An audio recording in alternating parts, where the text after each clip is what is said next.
Hello, everyone, and welcome to another episode of the Arctic Popper Show.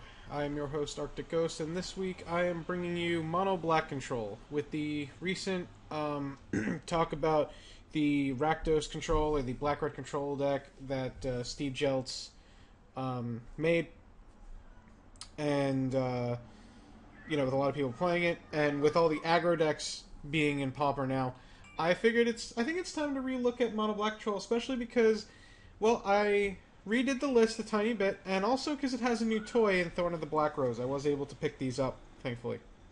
One thing before we go on. So, due to some unfortunate incidents, not involving, viruses or anything like that, just involving Windows being Windows, I had to revert back to Windows 7. So the first time I loaded up Magic Online, a few days ago, for some reason, all of my decks now have the number 2 next to them. I don't know why. They just do. I don't know why, but it's pretty funny. Anyway, so let's move on. So, Mono Black Control. You guys know what this deck is. It's been around since Pauper's iteration. It's probably one of, if not the oldest deck next to Affinity and Goblins. I think. I could be wrong. So, what are the differences between this deck and the Black-Red deck? Well, first of all, there's no red in it. Okay. Second of all, you get to take advantage of cards like Oubliette, Grey Merchant of Asphodel, Pestilence, things of that nature. You also get a really, really big game-changing card in Kumbaju, which is there's a lot of X1 creatures going around in the format. There's elves, there's goblins, there's the fairy creatures in Delver, there's Delver itself, etc. So, there's a lot of good reasons. Why is this deck, not very good? Well, the problem is because a lot of aggro decks are very good at fighting removal these days. A lot of the aggro decks are very good at just being faster than you are, even when you're trying to remove every single thing. The other thing is, you don't draw a lot of cards, you don't have a lot of ways to create card advantage. And it's very easy to go wide and around Mono Black Control. With decks like Delver Scred, it's very easy to get around the Mono Black Control deck because you draw so many cards, you actually have removal for their creatures, and you have counterspells. Decks like Tron, Blue-Black Control, they basically go over the top of you. Decks like Blue-Red Puzzle Control and things like that. A lot of decks, your removal just doesn't do much. Affinity can just literally chip you down until they can Atog you out. Decks like the Black-Red Control deck, they get the added red, so they have a few more options to do than you have. Now, the Black-Red deck has a few of the same problems that Mono Black Control does, but when you get the red cards, you get Flame Slash, you get the Goblin, I forget the name of him, but the one that makes extra tokens. You just get more increment card advantage, plus you get all the same cards that you get in this deck. Now, why would you want to play this deck? Well, first of all, it's a little bit more consistent because it's monocolored. You get cards like Victim of Night. You get cards to play like Tendrils of Corruption. You get Oubliette plus Grey Merchant of Asphodel. And then, the sideboard is just a little bit different because you're fighting on a different axis. But either way, we're going to take this deck into a couple test matches. And first of all, I'm going to break the deck down piece by piece, and we'll see what the deck's made of. So first of all, the mana base, you have 22 lands. A lot of people like to play 23, but I play 22. I've never been happy with it. You got one Bojuka Bog because attacking graveyards is really, really good these days. You have 3 Baron Moors so that in case you don't need lands late in the game, you can just cycle them away. And then, of course, you have Swamps. Pretty straightforward. Coming up on the 1 mana spells, we have 1 Deadweight and 1 Disfigure. Disfigure is cool to be an instant, and Deadweight's cool so that you can attach it to cards like Gurmag Angler, Grey Merchant, Spire Golem, Mirror Enforcer, Carapace Forger, things like that. It's just good to keep your opponent guessing, especially when they both kind of do the same thing, although this is an instant and this is an enchantment.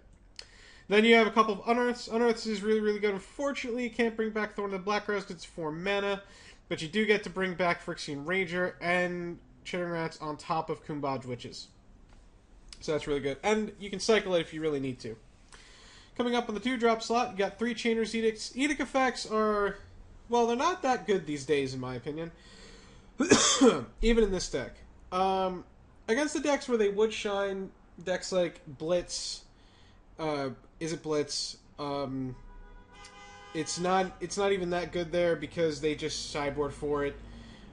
Poison's not really is not really a thing these days, and Boggles is just not a good matchup entirely, and Chainer's Edict by itself doesn't really solve it. Though I have beaten it by Chainer's Edict itself, it can be quite rare that you do that. So it doesn't really help all that much. So I'm choosing to play 3. It's very possible I should go back to 4, but I like 3 for now. Then you got Combage Witches. This card's still amazing. It combos with Pestilence. It's only 2 mana to cast, so 1/3 blocker, and it chips away at your opponent. You do have to be careful, though, that they can deal 1 damage, not only to you, but to a creature of their choice. So if you have 1 damage floating on any of your creatures that are 2/2s, if you have 3 damage floating on this, 4 damage on this, with the Flame Slash attached to it, do be careful and don't do that. You're coming up in your draw spell, which is Sign in Blood, because it's only 2 mana, and it can go to their face. I can tell you I have killed my opponents with Sign in Blood targeting them before. Read the Bones is good, but this is slightly better. And then you got your 2 mana removal spell, Invictive Knight. It's basically just 2 mana, kill almost anything in the format. I mean, unfortunately, this is a zombie fish, so it doesn't kill that. It's not great in the mirror, but it's good against pretty much almost every other deck. Another reason why this deck's pretty good is because you have very multiple ways to deal with Garmangler, which many decks in the format cannot do. So, coming up with your 3-drop slot, you got your Friction Ranger because it's 3 mana, it's 2/2. It's a pretty good body for this type of format, and you do lose a life, but you do get to draw a card. So you do get to get a little bit of a cantrip. Of course, you got Chittering Rats because setting your opponent back on a card is really, really good, so you can get ahead. You have Oubliette, which is, well, basically Journey to Nowhere, just for 1 black, but that's actually a good thing, because your devotion to black is needed. That's what you got for the 3-drop slot. Oubliette's kind of slow, and it's not that good, because a lot of people know about Journey to Nowhere these days, and they do sideboard, or even main deck enchantment removal, like Core Sanctifiers, but I still think it's a very, very good spell. Coming up with the 4-drop slot, you got a couple Tendrils of Corruption. I think gaining life is a very, very huge thing these days. And for 4 mana, you can for 5 mana, you can basically kill anything. It's like Scred almost. Then you have Thorn of the Black Rose. This is the big new card. This is a really, really good card for this format. It's 4 mana, but it's a 1/3 Death Toucher, which means that it can kill anything that it blocks. And it says when it enters the battlefield, you become the Monarch. What the Monarch is, it makes basically a tiny little token that is, I believe, at the beginning of your end step. You draw a card. If you are dealt any combat damage by a creature, I believe that that person becomes the Monarch, so your opponent will become the Monarch, and then it becomes the same thing for you. I believe the cool thing is that if you can somehow return this to your hand, or if you can return it from the graveyard while your opponent's the Monarch, you automatically become the Monarch again, so it's really good. And drawing extra cards in this deck is always a good thing, so I would suggest if you want to play these types of decks, you get a couple of these. They are expensive. They are like $4 or $5, but they're worth it if you want to play these types of decks and win. I do assure you.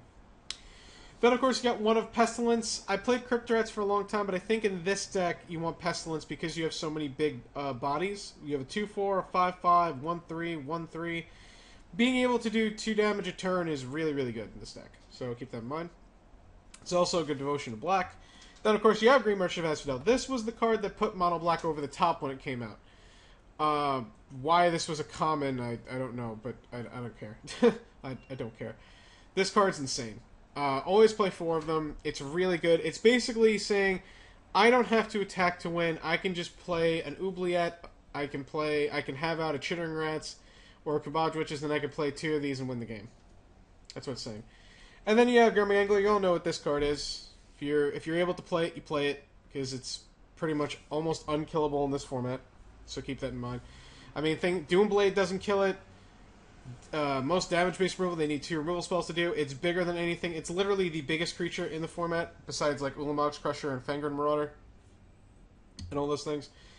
The only things that really kill it are Journey to Nowhere, Scred, and Tendrils Corruption, unless you want to use 2 burn spells on it.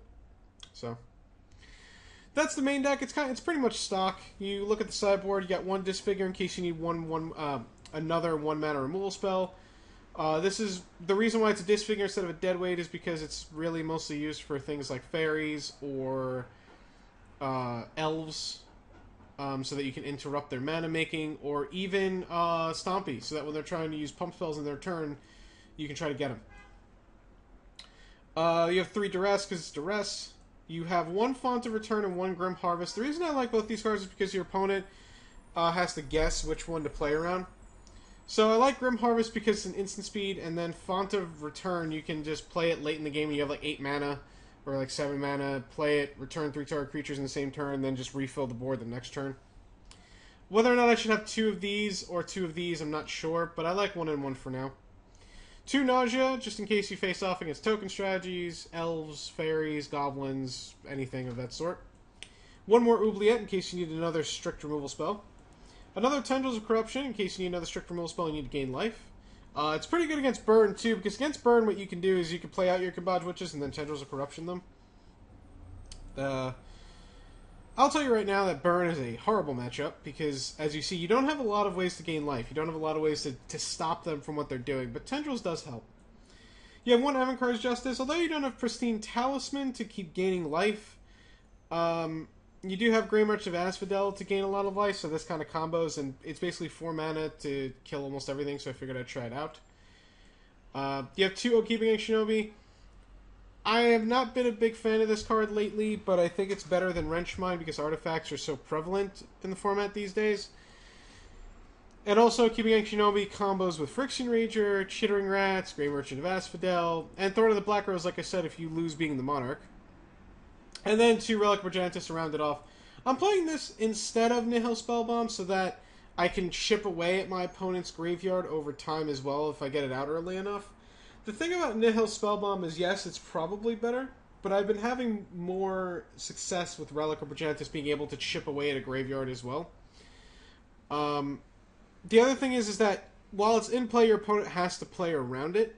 The thing about Nihil Spellbomb is you crack it, your opponent removes the whole graveyard, while and then they just refill the graveyard again, while this is chipping away all the time. So, yeah, so that's the main deck. There isn't much else to say about that. I'm going to take it into a couple test matches. We're going to see how it runs and see if it's still up to snuff.